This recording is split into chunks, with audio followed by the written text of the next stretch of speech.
जोहार झारखंड वासियों, मैं हूं आकाशदीप कुमार और आप सभी का स्वागत करता हूं झारखंड सर्कल में। अगर आप झारखंड से हैं और झारखंड से संबंधित खबरें या पोस्ट देखना पसंद करते हैं तो झारखंड सर्कल को अभी सब्सक्राइब कर लें।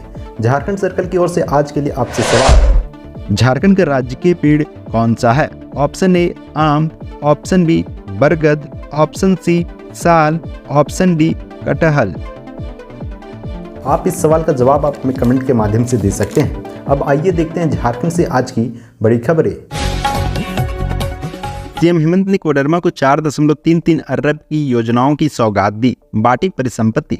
मुख्यमंत्री हेमंत सोरेन ने कोडरमा में आयोजित सरकार आपके द्वार कार्यक्रम में हिस्सा लिया। उन्होंने कहा कि आपकी योजना, आपकी सरकार आपके द्वार कार्यक्रम के माध्यम से आदिवासी, दलित, पिछड़े, अल्पसंख्यक, महिला, युवा, किसान, मजदूर और समाज के अंतिम व्यक्ति तक सरकार की योजनाएं और सेवाएं पहुंच रही है। हर व्यक्ति को योजनाओं से जुड़कर राज्य के विकास में भागीदार बनाने के लिए सरकार प्रतिबद्ध है। मुख्यमंत्री ने कहा, हमारी नीति और नीयत एक है। हम जो जनता से वादा करते हैं उससे कहीं ज्यादा बढ़कर उसे निभाते हैं।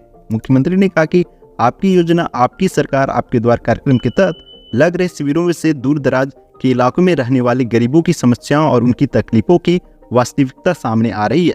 शिविरों में प्राप्त हुए आवेदन के आधार पर सूचीबद्ध तरीके से जनता की समस्याओं की प्राथमिकता तय कर नीति और कार्य योजना तैयार की और लोगों की समस्याओं के समाधान का कार्य किया। मुख्यमंत्री ने लोगों से कहा कि वे इन शिविरों में आए और अपनी जरूरत की योजनाओं से जुड़कर अपने आप को सशक्त और स्वावलंबी बनाएं।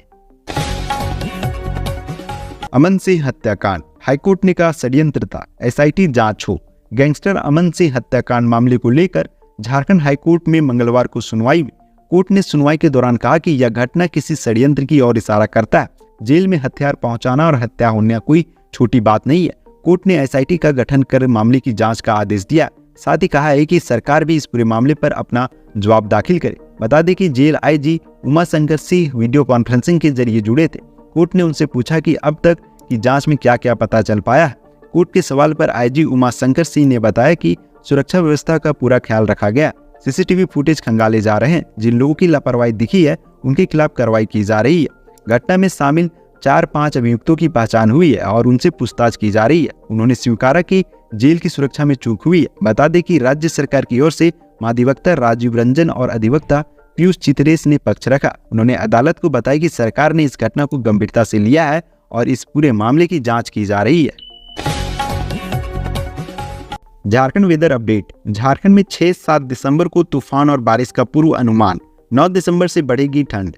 झारखंड में साइक्लोन मिचोंग का असर दिखने लगा है। मौसम विभाग का पूर्व अनुमान है कि 6 और 7 दिसंबर को राजधानी रांची सहित आसपास के जिलों में तूफान के साथ बारिश होगी। गौरतलब है कि मंगलवार को ही इसका संकेत मिला, जब रांची में पूरे दिन बादल छाए रहे। ठंडी हवाओं की वजह से न्यूनतम तापमान में गिरावट आई। बता दें कि मिचोंग चक्रवाती तूफान की वजह से आंध्र प्रदेश, केरल और कर्नाटक जैसे राज्यों में जनजीवन अस्त व्यस्त हो गया है।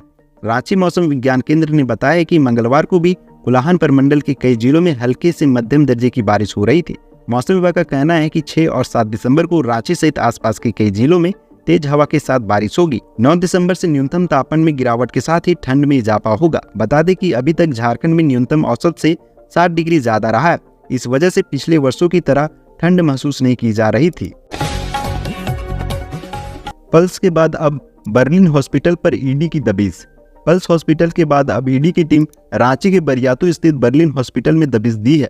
इससे झारखंड के एक आईएएस अधिकारी की मुश्किलें बढ़ सकती है। बताया जा रहा है कि ये अधिकारी पिछले कई महीनों से ईडी के रेडार पर है। बहरहाल मिल रही खबरों में बताया गया है कि ईडी की टीम बर्लिन अस्पताल की जमीन से जुड़े कागजात की पड़ताल कर रही है। अस्पताल की जमीन को लेकर पहले से सवाल उठते रहे। ये भी कहा जा रहा है कि ईडी की टीम अस्पताल की जमीन की मापी भी करा सकती है। इससे अस्पताल के मालिकों और प्रबंधन में हड़कंप मचा हुआ है। बता दें कि ईडी की टीम इन दिनों झारखंड में जमीन घोटाला, खनन घोटाला सहित अन्य कई घोटालों की जांच कर रही है।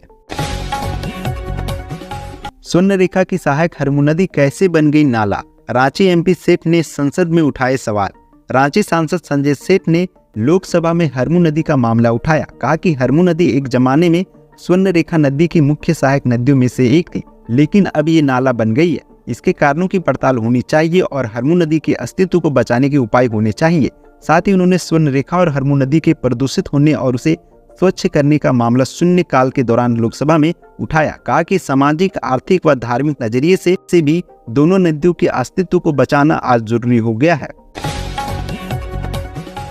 सीएम हेमंत की अध्यक्षता में झारखंड कैबिनेट की बैठक 7 दिसंबर को, झारखंड मंत्रिमंडल की बैठक 7 दिसंबर को होगी। बैठक की अध्यक्षता खुद हेमंत सोरेन करेंगे। बैठक में कई ज्वलंतशील मुद्दों पर चर्चा हो सकती है। गुरुवार की शाम 4 बजे धुरवा के प्रोजेक्ट भवन में बैठक रखी गई है। झारखंड में सहिया को ई स्कूटी मिलेगी। झारखंड सरकार राज्य में कार्यरत सहिया को ई स्कूटी देगी। स्कूटी इलेक्ट्रॉनिक होगी, यानी कि पेट्रोल भराने की भी कोई झंझट नहीं होगी। साथ ही इसे चलाने के लिए सहिया वाहनों को लाइसेंस की जरूरत नहीं पड़ेगी। इसे लेकर बीते महीने दिल्ली में आयोजित NHM की बैठक में NHM झारखंड के लिए केंद्र सरकार ने मंजूरी दे दी है। फिलहाल इस योजना को पायलट प्रोजेक्ट के रूप में लागू करने की मंजूरी दी गई है। इसके साथ ही पहले दुर्गम क्षेत्रों में काम करने वाली सहिया वाहनों को स्कूटी दी जाएगी। इसके बाद धीरे धीरे इस योजना का राज्य भर में विस्तार किया जाएगा। झारखंड के सभी यूनिवर्सिटीज में PhD एंट्रेंस एग्जाम के लिए 2000 रुपये लगेंगे। राज्य के विश्वविद्यालयों में PhD एंट्रेंस एग्जाम के लिए अब 2000 रुपये शुल्क लिया जाएगा।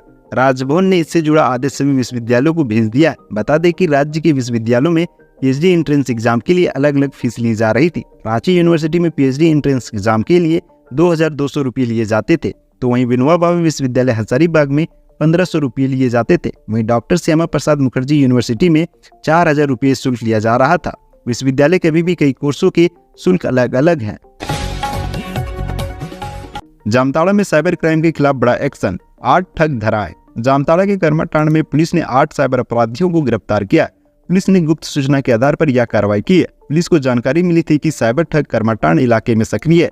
SP अनिमेश नेथानी के नेतृत्व में टीम का गठन किया गया। गुप्त सूचना के आधार पर पुलिस ने रिंगो चिंगो एवं नारायणपुर थाना क्षेत्र के पतरू डी में छापा मारकर 8 साइबर क्रिमिनल्स को धर दबोचा।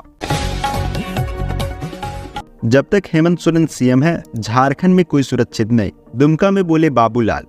प्रदेश BJP अध्यक्ष बाबूलाल मरांडी ने दुमका में बाइक रैली में हिस्सा लिया। दुमका से लिट्टीपाड़ा के बीच निकाली गई आदिवासी अधिकार बाइक रैली में सैकड़ों की संख्या में BJP कार्यकर्ताओं ने भी हिस्सा लिया।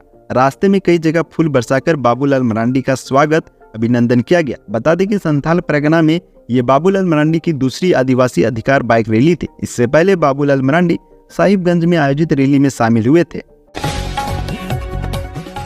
गुमला की यात्री बस में मिला गांजा भरा बैग, तस्कर भी पकड़ा गया। गुमला के घाघरा में एक यात्री बस में गांजा से भरा एक बैग पुलिस ने जब्त किया है। साथ ही इसे ले जाने वाली गांजा तस्कर को भी पुलिस ने गिरफ्तार किया। पुलिस को यह सफलता गुप्त सूचना के आधार पर मिली है। पुलिस ने बताया कि एक मुखबिर ने सूचना दी थी कि राउरकेला से सासाराम जाने वाली बस पर एक आदमी भारी मात्रा में गांजा लेकर जा रहा है। पुलिस का एक दल घात लगाकर घाघरा के हाई स्कूल मैदान के पास छिप गया। बस के वहां पहुंचने पर इसकी तलाशी ली गई। मिली खबर के मुताबिक एक व्यक्ति पुलिस को देखकर भागने की कोशिश करने लगा। पुलिस ने संदिग्ध गतिविधि देखकर उसे पकड़ा और उसके सामानों की तलाशी ली।